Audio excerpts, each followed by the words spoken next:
आगे बढ़ाया था कि सरवर कहूँ कि मालिको मौला कहूँ तुझे, बाग़े खलील का गुले ज़ेबा कहूँ तुझे। फिर मेरे इमाम आगे लिखते हुए इरशाद फरमाते हैं कि ए मेरे आका, आपकी सीरत तैयबा को अहमद रज़ा के कलम ने इहाता नहीं कर सका।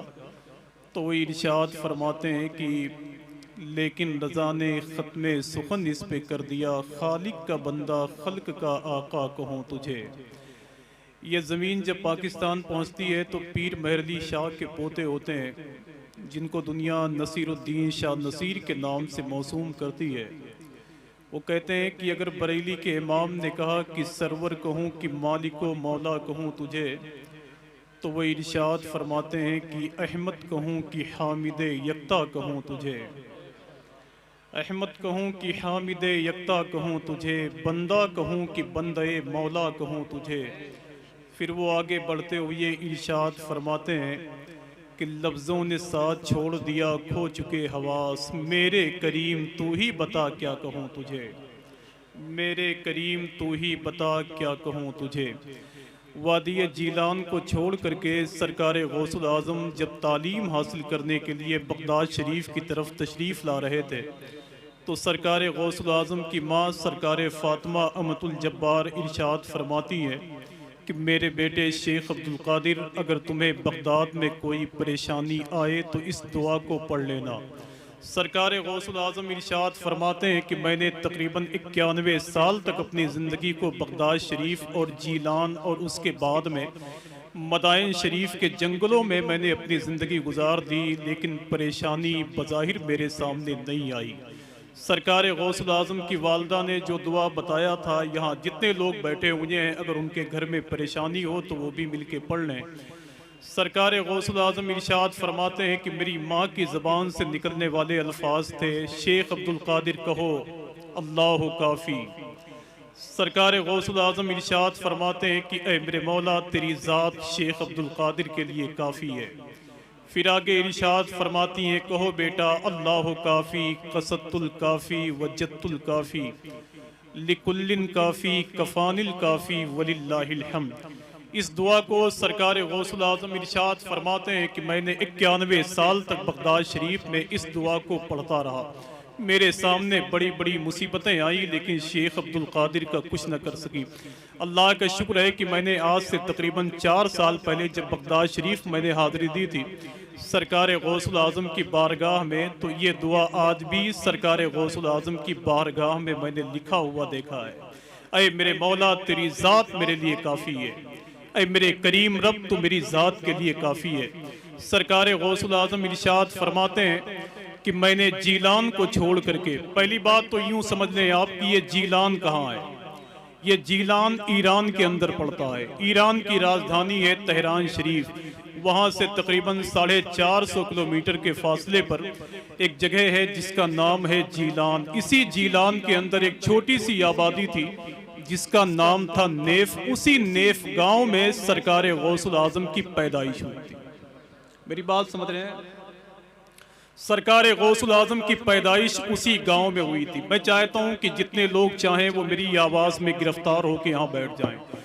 बाकी मैं ऐसे मिजाज का नाजिम भी नहीं हूँ कि आपको परेशान करूँ। मेरे लिए तो अल्लाह का शुक्र है, मेरे दोस्त बैठे हुए हैं सब, इनकी मोहब्बतों की आवाज़ मैं जहाँ भी लगाता हूँ अल्लाह का बड़ा एहसान है कि पूरे हिंदुस्तान की ज़मीन मेरे लिए ऐसी ही है जैसे मैं अपने घर में बैठा हुआ।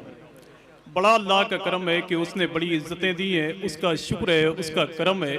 और हिंदुस्तान के हर छोटी बड़ी महफिलों में, वो कितनी भी बड़ी महफिल हो, अल्लाह का शुक्र है उन सारी महफिलों में जा करके मुझे निज़ामत करने का मौका मेरे भाइयों ने फराहम किया है।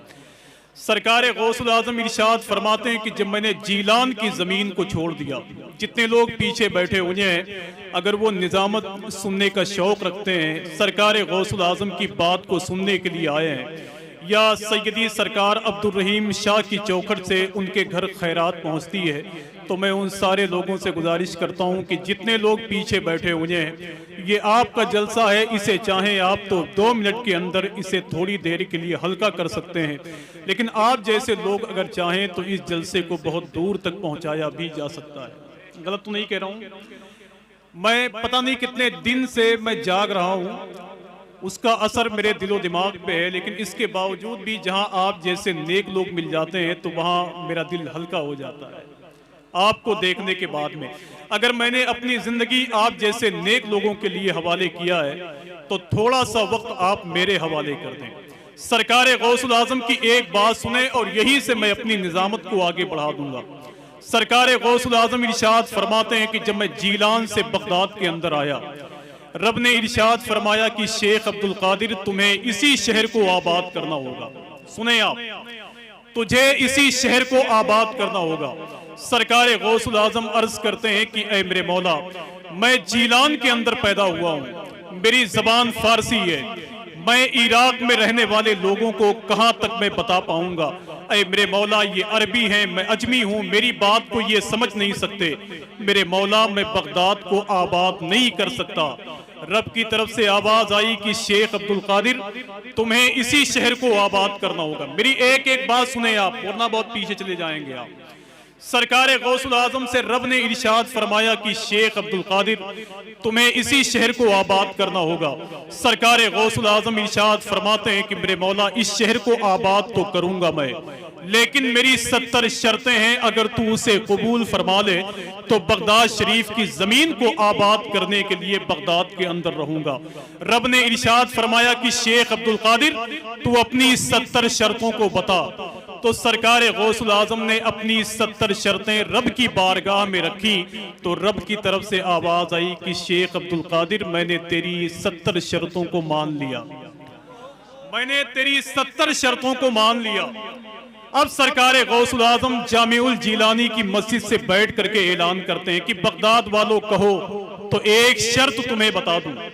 आप लोग भी सुनना चाहते हैं? आपको कुछ नहीं बोलना है, मैं बहुत परेशान करने वाला आदमी हूं, लेकिन थोड़ी देर के लिए आराम करने आओ। सरकार गौसुल आज़म ने इरशाद फरमाया कि सुनो बगदाद वालों, अगर कहूं तो एक शर्त मैं बता दूं। बगदाद शरीफ के लोगों ने कहा कि शेख अब्दुल कादिर इरशाद फरमाए।